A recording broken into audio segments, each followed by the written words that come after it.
Alors, il y a des trucs qui se passent avec Saints. Donc, déjà, il s'est fait harponner par... enfin, harponner. C'était pas non plus un assassinat, mais il y avait un énorme trou dans son ponton à cause de Tsunoda, qui a donc les débris qui ont provoqué la safety car, du coup, notamment. Cependant, il semblerait qu'il s'est pris 3 places supplémentaires. Il a reçu une pénalité de 3 places sur la grille pour avoir gêné Lewis Hamilton lors des qualifs du Grand Prix du Japon. Au même Grand Prix, il a reçu également une 20 000 euros d'amende, dont 10 000 étaient conditionnels, pour être arrivé en retard à l'hymne national. Malheureusement pour Sainz, Sainz a bloqué ses pneus et est parti au large, ce qui a fait sortir Kimi Antonelli de la piste. À cause de ça, Antonelli a perdu 2 positions dans la course. Sainz devrait purger sa pénalité de 10 secondes pour l'incident lors de la course, cependant il a dû retirer sa voiture en raison de dommages causés par une collision antérieure avec Tsunoda. Il devra maintenant purger une pénalité de 3 places sur la grille pour le prochain Grand Prix. Et il a en plus eu 2 places de pénalité sur sa licence, enfin 2 points de pénalité du coup, sur son permis. Alors, il avait fait une bonne qualif, hein, il était devant Lewis Hamilton, mais là, on a encore vu un Sainz brouillon, comme c'était le cas chez Ferrari, hein, j'aimerais quand même le redire. C'est pas pour rien qu'ils ont viré Sainz de chez Ferrari, car certes, il matchait Leclerc en qualif des fois, mais, et en course aussi, mais globalement en course, je le trouvais assez brouillon. Carlos Sainz, et encore une fois, ben, ça se vérifie chez Williams, visiblement. C'est pas un hasard, hein, s'ils ont gardé Leclerc et pas Sainz. Hein. Voilà, donc 3 places de pénal Jeddah, ça commence mal. Réunion de crise chez Red Bull. Ah, on est loin de la joie de Suzuka, hein. Ah bah oui, la clim est grande, hein. Retour à la réalité pour les fans de Max et les fans de Red Bull. Suzuka n'était qu'une anomalie dans la matrice, finalement. Marco a mentionné que l'équipe ne sait pas d'où viennent les problèmes de la voiture. Notre voiture n'est pas équilibrée, nous ne savons pas ce qui ne va pas avec elle.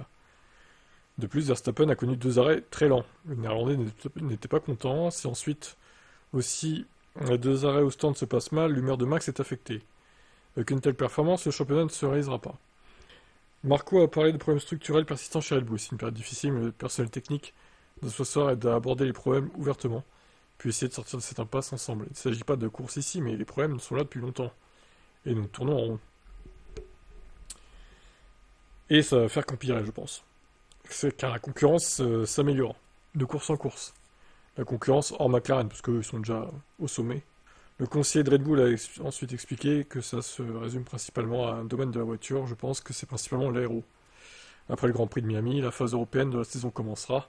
Marco espère que l'équipe pourra progresser à ce moment-là. À court terme, rien ne peut être fait concernant l'aspect technique. Mais lorsque nous arriverons en Europe, il y aura heureusement des progrès. Oui, mais vous ne serez pas les seuls à progresser. Ferrari progressera. Mercedes progressera. Parce que là, clairement, Antonelli aurait dû finir devant Verstappen aussi. Hein. Donc il aurait dû être 7ème, Verstappen, et pas 6. Il a déjà eu du mal à dépasser une pauvre Alpine. Alors bon, à voir à Jeddah s'ils pourront s'en sortir mieux qu'à Bahreïn, en tout cas. Alors, Alonso dépité en interview. Il finit 16ème, hein, du coup.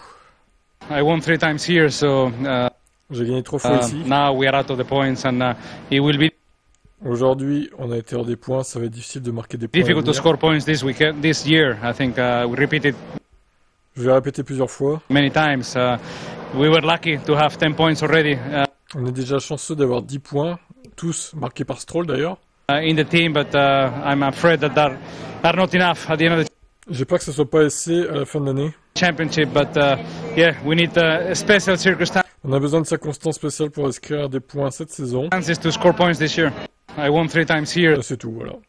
Bon, écoutez. So, now Notre ami Fernando est en PLS complet. Est-ce que c'est la saison de trop? On peut pas dire ça parce que, évidemment, il joue sur l'espoir d'avoir une meilleure voiture en 2026 avec New Way, qui la concevra de A à Z. Là, évidemment, la Aston Martin, elle est complètement elle est ratée parce que New Way n'a pas mis son grain de sel dedans. D'ailleurs, on se demande s'il pourrait mettre son grain de sel dedans un jour ou l'autre, ou alors il va se concentrer vraiment sur 2026.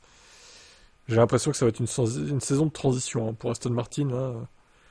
Bon, à voir comment ça va évoluer. Alors, évoquons à nouveau le cas Lando Norris. Il est d'une brutalité honnête envers lui-même face à ses luttes. Alors moi, j'ai encore vu à Bahreïn un Lando Norris qui a du mal à dépasser ses concurrents. Il avait une voiture supérieure à la Mercedes qui avait des pneus soft très usés, et lui avait des médiums, à quel moment il ne passe pas la Mercedes, quoi, en fait. Il était arrêté, Russell. Il perdait plus d'une seconde au tour à un moment sur Piastri. Hein. J'aimerais quand même le dire. Hein. Et c'est comme à Suzuka. Il a jamais réussi à passer Verstappen alors qu'il avait une voiture supérieure à Verstappen.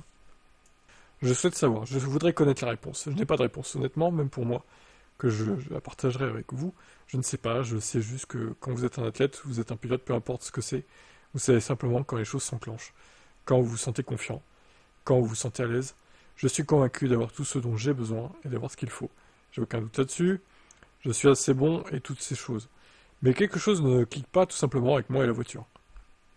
Alors les pro-Norris diront peut-être que la voiture est faite autour de Piastri, ce qui me semble impossible. Pour moi, il n'y a pas de favoritisme chez McLaren. Les deux sont traités à égalité, même en termes d'évolution. Hein. Les deux pilotes sont écoutés contrairement à chez Red Bull. Je ne suis pas capable de faire aucun des tours comme je le faisais la saison dernière. Là, je connaissais tous les virages, tout ce qui allait se passer avec la voiture, hein, comment ça allait se passer, je me sentais au-dessus de la voiture. Cette année, je n'aurais pas pu me sentir plus opposé jusqu'à présent. Même en Australie, que j'ai gagné la course ou non, mais je me suis jamais senti à l'aise, jamais en confiance. La voiture était tout simplement géniale. Et ça m'aide à résoudre beaucoup de problèmes pour l'instant. Je suis loin de la capacité de ce que j'ai. C'est difficile à faire. Difficile à dire. J'ai passé beaucoup de temps, même l'année dernière. Je suis parti tard hier soir pour examiner, tout comprendre. Ce avec quoi je lutte. Ce qui ne va pas, essayer de comprendre ce qui a changé depuis l'année dernière. Est-ce moi? Est-ce quelque chose avec la voiture? C'est compliqué, mais je ne doute pas de moi, même si parfois ça peut sembler ainsi. C'est juste que quelque chose ne se synchronise pas, quelque chose ne fonctionne pas. Donc je me sens pas aussi à l'aise qu'à l'année dernière dans la voiture. Je suis confiant d'avoir ce qu'il faut, mais juste pas confiant dans la voiture. Pour savoir où est la limite, quoi faire dans les virages rapides, n'importe quel virage. Je ne serai jamais aussi rapide que nécessaire, surtout quand vous avez des gars qui sont les meilleurs du monde. Il a conclu, dès que vous ne vous synchronisez pas, vous allez avoir des problèmes. D'accord, bon. Il a encore fait une erreur, il a bloqué la roue face à Russell, c'est vrai pendant la course aussi. Hein. Je m'en souviens, au premier virage, là, encore une fois une erreur, quoi. Pendant ce temps-là, Piastri déroulait sa course, contrôlait de bonne maître la course. Donc après, bon, il va peut-être régler ses problèmes, hein, Norris, faut pas non plus l'écarter de la lutte au titre pour l'instant, hein, c'est encore tôt dans la saison. On fera le point à la mi-saison, si c'est toujours pareil et qu'il accumule du retard face à Piastri, bon, ça va se compliquer, quoi. Bon, il a encore du temps pour progresser, on va pas tirer la sonnette d'alarme, mais bon, on le sent fébrile, en fait, en ce début de saison, Norris. Il est très fébrile, même dans les luttes avec les concurrents. Même si, bon, faut avouer qu'il a pris un bon départ quand même. Il a été très incisif, mais bon, ça n'a pas vraiment suffi pour menacer son équipier dans la course, et même, ça n'a même pas suffi pour dépasser Russell, qui au final n'a pas eu de pénalité. Donc bon, il est resté deuxième. Comment vous voyez Norris pour la suite de cette saison? Est-ce que vous pensez qu'il va se rétablir, qu'il va se synchroniser avec sa voiture? Est-ce qu'il va pouvoir jouer des victoires face à son équipier? Moi, je pense que ça pourrait arriver, mais il va falloir être patient. À mon avis, ouais, ça va prendre un peu de temps.